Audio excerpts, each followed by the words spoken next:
Luffy is at it again. The Nika has arrived, and already we have fecal matter hitting the fan. However, first of all, I have to apologize. Sorry. I need to apologize to one St. J. Garcia Saturn, because it looks like Saturn was absolutely positively correct. Even though this island is full of all these crazy tech goodies, It doesn't matter! we find out in this chapter the idea, the theory, that Monkey D. Dragon was the one who would have the ability to have all the pacifista with his call serve him, and they would betray the Marines. No, it's not Order 66 Dragon, it's Order 66 Bonnie. Bonnie has more authority in the authority chip hierarchy than even the Gorosei, which does validate St. J. Garcia Saturn's paranoia, which is why it's now way more justifiable to just destroy everything. Kuma coming here in of itself was a shocking thing, where he had said before, whoa, there was supposed to be a protocol where once I give the order, he should self-destruct like an electrode. But instead, Vegapunk tweaked it, and he does like shut down, but becomes more like a vegetable. He couldn't bear the idea of him actually self-destructing and exploding. If that's what's going on with Kuma, the original, then I can't trust nothing you've done with anything else Vegapunk. And come to find out, the Mark IIIs, all of these pacifista that look like Kuma serve Bonnie, because Kuma will always be on your side. It doesn't matter if the entire world is against Bonnie. Her father will always be next to her, which is a touching and a massive emotional punch. This was great, without a damn doubt. The romantic in the scientist that is Vegapunk just had to make it so where Kuma could not kill his own daughter, even if it was a clone of Kuma, which now, of course, puts into question S-Bear. Because S-Bear is another model of Kuma, albeit a seraphim model, and on paper, it's supposed to be the Gorosei, we're the top dogs, we're the big chiefs, we're the champions, we're the ones that have the highest authority over all the seraphim. But Bonnie probably has more control over at least S-Bear than the Gorosei. Jay Garcia was right. It was the right call. And now, this Buster call is being blasted, Crumble to dust and blown away by all these Mark IIIs. Just laser. So even though the Sanji fanboy in me wanted Sanji to go in there and like do something with the laser beams, no, this is actually, I would say, a better option. It ties directly into what's going on with the major characters at large in this arc. And I do have to wonder too, if Bonnie, I mean, this is a crazy idea, but if Bonnie has total control over all of the seraphim, then in my mind, she becomes similar to like Shirahoshi in a way, where she could be in earnest competing with like ancient weapons. Like Shirahoshi controls all of the Sea Kings. Bonnie may be able to control all of the pacifista, which would include maybe all the seraphim too. So that would include S-Bear, S-Croc, S-Hawk, S-Snake, S-Shark, all of them. That's insane. What? Because I still want to have them grow up and be like Village in the future for the Sharks fight against. So when it comes to aging, Bonnie's powers could, let's say, age up someone like S-Bear, and then the idea is that S-Bear could maybe have Kuma's psyche planted into it somehow, some way, and then Kuma will live again through or via S-Bear. Maybe. Have to wait and see. So there is a lot there. Vegapunk did know that this would have consequences, and then Saturn, the One Piece Krispy Kreme store has another donut on sale. This one, a little more high spec. He gets gored by the bull. All right, last one. All right, get out of the arena. All right, we're going to clear that bull out of the arena. We're going to call for our EMT. He gets the leghorns. Looks like the Stella body. Vegapunk is on his way out. Maybe there's some sort of tech thing in the area that can help him recover from his wounds, but I'm not too sure. As far as we know right now, there's no medic in the area that can actually help this dude out. So once he's gored and there's no medic in the area, unless somehow they can make their way across the island to the Sun Eagle, to where Chopper is, and Vegapunk is in tow and is still alive, I don't see how he lives. Later on in the chapter, Dory and Brogy, they pull on up, and it's like, whoa! I'm feeling great! They have the energy, they have the sauce, and they're facing down this Buster Call with confidence. Now, some folks may say, well, hold on now. These guys are booty. They're only worth 100 million berry. That was a century ago, one.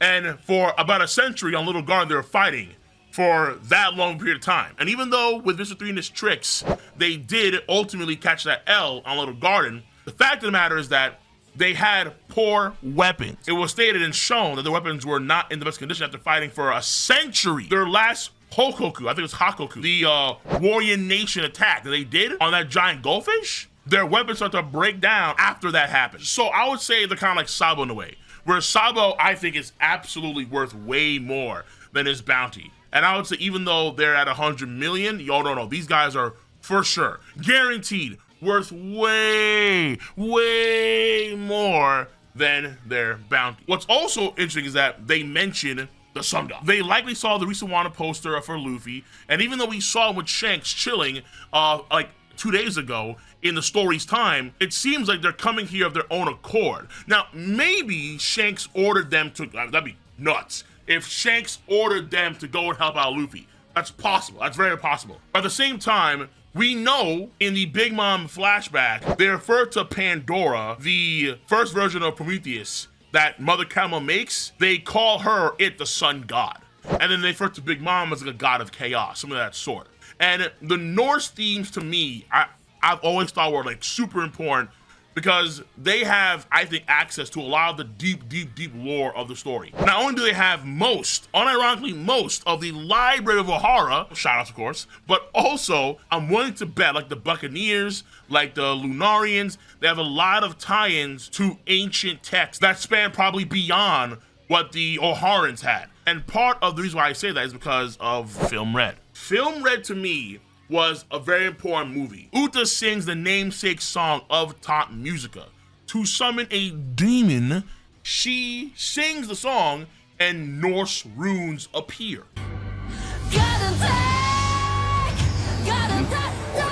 Norse runes appear when she's yapping. So to me, it was gland salivating. Lore, very important here, particularly when we have a demon-ish entity like in Saturn, where he comes off with this ominous energy off the rip when he arrives to the island. Mentions it's been a long time since I came back to the surface world.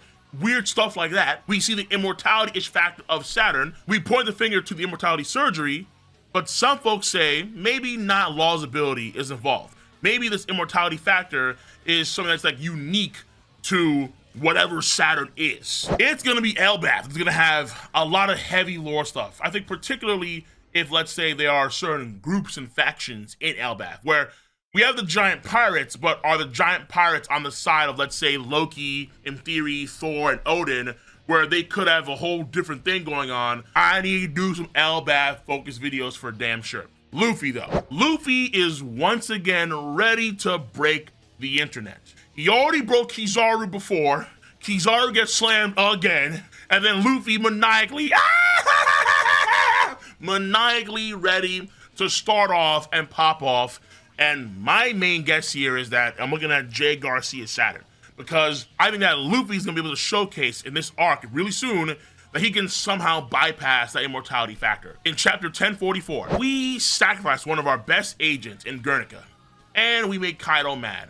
Was it really worth it? Yes, it's worth it because the potential of the Nika is more dangerous for our future. I think that, and I think a lot of folks agree, that Luffy has the key to bypass whatever the girls are about, whatever it is. And we can kind of tell right now that Luffy has gotten better with his powers, because we see that the whole island is now becoming rubberfied passively. On the rooftop, it was like a small area. Now, to be fair, Oni Ishima, I think, is a lot bigger than folks would realize. And for those details, you can check out my strongest attacks in One Piece masterclass video I did last year. When Luffy went to the Gear 5, passively, the entire rooftop wasn't becoming rubber. But now he's Gear 5, and the Iron Giant robot is once again activating, so Luffy has to maintain Gear 5 for the robot to be active, 1. 2 is that passively, all around him now, like the whole area is turning into rubber. The guys who say, yo, is the island shaking? Rubber. So Luffy is starting to affect things innately on a bigger scale. And it's just the beginning of the final saga. And when he hits Kizaru again, I'm not too sure if his fist is in like that Gigant form or not, because he's hitting Kizaru from what seems to be a great distance away. Now she's seeing Luffy and she's realizing, yo, he's the one. The saying of legend. I wonder if Bonnie is going to get a lot more of her crazy distorted future back. And it probably will, where her distorted future is gonna be more powerful now because she's seeing Luffy and she's like, whoa, okay, Sun God is real. And maybe Kuma, when he has like that little indication over him, he may be starting to get something going on too, because my theory is that Luffy's drum's liberation is gonna somehow return Kuma to the right state of mind, at least temporarily, to see Luffy be like, oh my god, the Nika, and then maybe finally Ernest pass away. So this chapter was absolutely great, for damn sure. I want to give very quickly Franky his flowers, because Franky, even though he hasn't gotten the power-ups that I wanted to see him get in this arc, at least maybe yet, Franky did have that radical beam through Jay's body, 1. And then also in that same chapter, he did take a Kizaru kick and can still run around and do stuff. So I should have done the last video, but I'll do it now. Well, I'll give Franky his flowers. Also, as far as I know, Sanji doesn't have his swirls up. Why? I thought by now Sanji would have had his eyebrows activate, and then he would have gone like Ifrit, Flame On, and no. Kizaru does the Orbs of Light, the Yasakani no Magatama, the Sacred Jewel Orbs, what they're called. No blue, no devil leg, just Sanji just there, base. So that to me was a bit interesting, but there is something that Vegapunk does bring up. Vegapunk does make the claim that a Buster Call is a tame problem for the Nika, which is a radical statement, because if that's the case, if a Buster Call is a tame issue for the Nika. 2 is that you have the Mark III Pacifista. They are now engaging with the Marines and they're destroying all these Marine vessels. 3, you have Dory and Brogy. They have now pulled on up and they are reaming these boys from the back. Do we need to leave? Like run away? Giants are here. They came here to pick him up and go to Elbaf. Fair. But Pacifista are now destroying ships too. And big old iron giants coming. Do we really have to run away?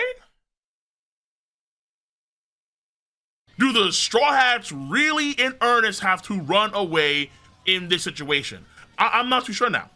I think it could be the case here where we do a 180 and instead of running away, they actually beat this super Buster Call with all these ships and they pack up a Gorosei. It's on the table now, because why else would he make that claim? Again, this could be a mistranslation, so we have to wait and see. Overall, this chapter I thought was a great chapter. 8.5 out of 10, most definitely. But let me know your stance on this chapter. If you enjoy my video content, make sure to give the video a thumbs up, subscribe to the channel, click on that bell to join the notification squad. I'm gonna catch you guys on the flip side. See you. Bye-bye.